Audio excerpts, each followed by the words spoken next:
Now, continuing with the celebration of all things Irish in the lead up to St. Patrick's Day, we have been paid a visit by our canine friends. It's doggy heaven in here this morning, really it is. And Pete the vet is also with us. We're going to discuss some of the breeds native to Ireland. And there are 7 in total, is it? There are indeed. They are. And these are dogs that only ever... I mean, they were... I don't know what the origin of the species is, but they came from here and nowhere else. They're traditional Irish dogs. They were bred for purpose. OK. They were here, living here on farms around the country, and people gradually, I suppose, designed them, bred them specially to do certain tasks. And that's why they're here today. They're actually very, very healthy breeds. Some of the modern dog breeds have gone all a bit over fancy, like pugs and bulldogs, and sometimes they've got diseases associated with their design. But these dogs are healthy dogs. And some of them like to show off too. I see this is our first one is is this the most, apart from the wolfhound, is this the most uniquely Irish?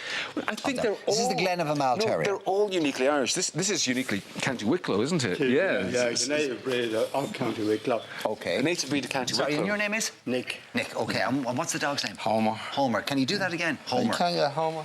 What was Homer bred for originally? Well, they were originally bred for hunting badger, but obviously they were a farm dog, like, so they were used for... Yeah, I don't know whether people get the full sense of this at home or not. That he is a really stocky, sturdy dog. Yeah. He's powerful and strong. Yeah, and Homer's 13 and a half at the moment, he is. God, he's wearing better than we are. They're known as being big dogs on short legs. That's what they are. You're right. Yeah. They've got big bodies, but their legs are quite short compared to other breeds. But now that they're such an ancient breed and they're so pure, I mean, I'm assuming these are very valuable dogs. I mean, you wouldn't be buying one of these pets pups cheap, would you? Well, we don't encourage kind of large, high prices. Like, they're very popular. They're a great family dog. People love them. They love the character of the dog, so that's what they... OK, well, listen, sorry to move you on, but we've a load of people to get through and a load of dogs. Well, lovely to meet you, Homer. Well done, sir. That's a Glen of Imaal terrier, folks. Right, next up is... this is a setter. Now, people think of setters as being red, but in actual fact, we reckon that the original setter was... this mix, was it? Yeah. Sorry, you name? Mark. Oh, yeah, Mark. And Mark has travelled down from Donegal 5 hours this morning just to be here. That's the passion that people have for these dogs. They're so proud of them. OK, tell us a bit about the history of this breed. They're mainly for hunting game, birds. OK. And they believe that they're the original setter. And they bred the white out of them to make them red? Yeah, because it was deemed to be more fashionable, the red. Which is a beautiful colour. Yeah, it is. So in the 70s there was a revival of the red and white. So they're classed as a vulnerable breed, and slowly but surely they're starting. Always considered to be maybe the sleekest and the most elegant of our dogs, Pete. And they have the most lovely shiny coat. When you look at him, he's a picture of health. Absolute picture of health. And of course we put them on the side of our buses, so they are a national emblem or symbol. Irish setters, red setters, yes. Okay, listen, the red and white version is a little bit different. Thank you very much for coming. It's a beautiful dog. Now the other sorry, I'm going to move this side because it's a bit awkward leaning across you. This is the Wheaten terrier, and your name is Susan. Susan, and who's this? This is Risha. She's 9.5 years old. Now I would have said in my ignorance, I would have thought that it was between the Imaal and the Wheaten as being the most ancient of the breeds.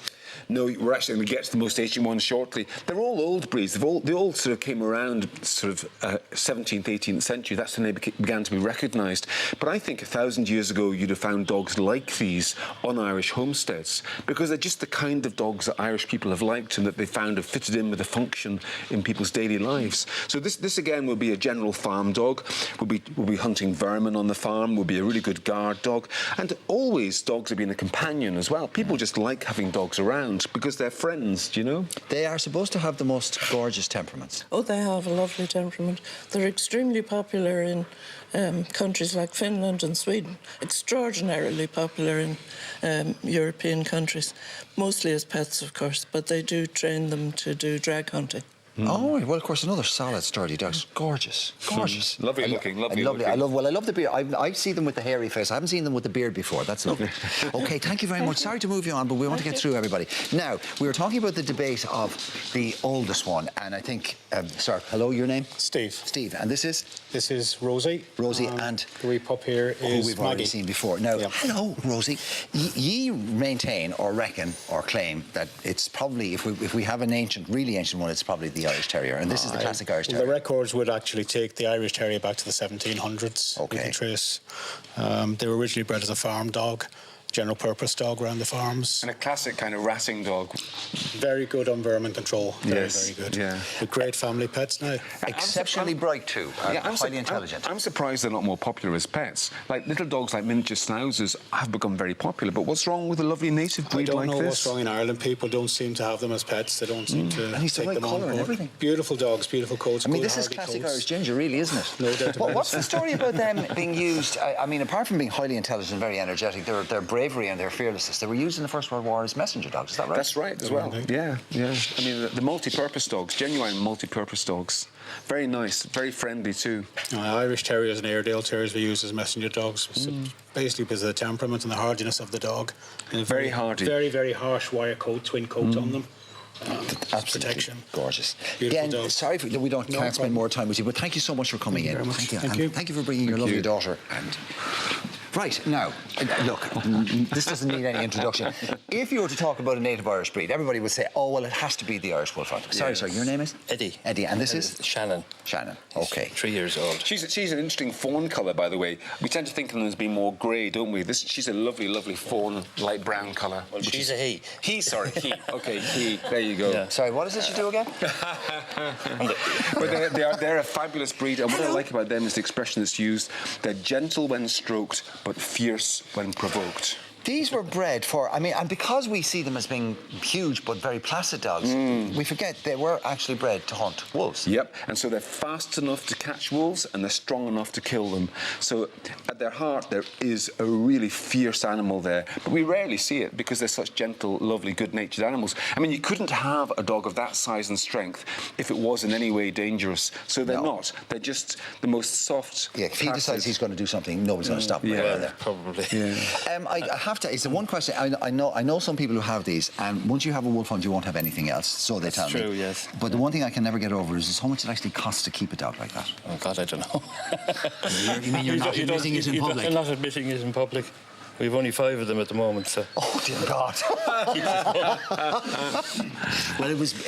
by the way, they were first recorded in 365 AD, being sent to the Colosseum in Rome, were present with some wolfhounds. So they're very ancient. Yeah, there's a lot of records coming back. You're staking your claim to being the most ancient. And you'll see them on Kells High Cross and various monuments around the well, I country. think that settles that if it's on the Kells High Cross. And thank you for coming in. He is gorgeous. Thank you. Okay, it's moving on. Now, here's a breed that I've heard of, but I've never actually seen in the flesh before. Your name, sir? It's Mike. Mike, and this is? This is Nuala, a Kerry beagle. So she's a Kerry beagle. Now, people, when they think about beagles, they think about Snoopy the beagle from Peanuts the cartoon. And this dog doesn't look like that kind of a beagle. But they are beagles, aren't they? Has some of the colouring, but this dappling effect now. Yeah, this is just one of the recognised colours of the breed. The others are black and tan, which is better known, like the Scartine pack in County Limerick, lemon and white, or tan and white, and tricoloured black, tan and white. This is called blue mottled and tan. Okay, now considerably bigger than your standard beagle. Yes, they have nothing to do with the little what are called foot beagles at all, apart from the fact that they're both scent hounds, and this is Ireland's only native scent hound. The other being the sight hound. Did this breed nearly go extinct? Yes, and it could still do so. They are rare, and not many of them registered with the Kennel Club. But we hope to turn around their fortunes, or to be part of a group that turns around their fortunes within in the coming years. The Irish Kerry Beagle Club was formed, Kerry Beagle Club of Ireland, I should say, was formed in 2018. So we hope that that'll be effective in time. Right, the Save the Kerry Beagle campaign starts here. Okay. It certainly does. Thank you so much for coming in. Yes. It was lovely. And finally, I know, come on, your name? Una. Una, and this is? Tula.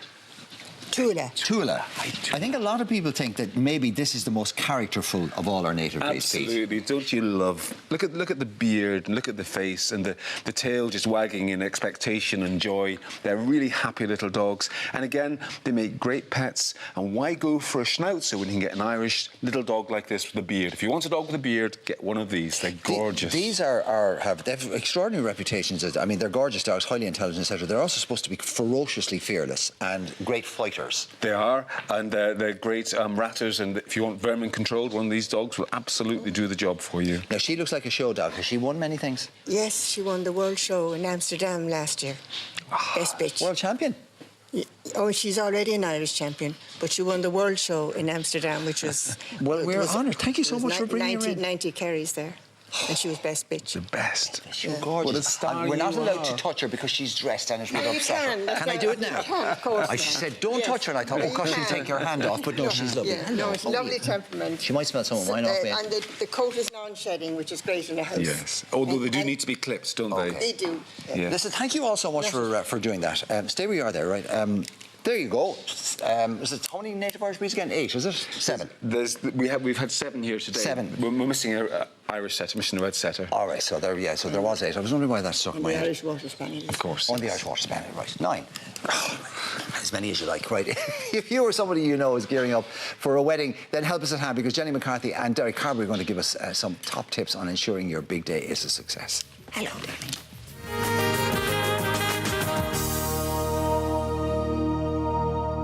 Clean away unpleasant smells with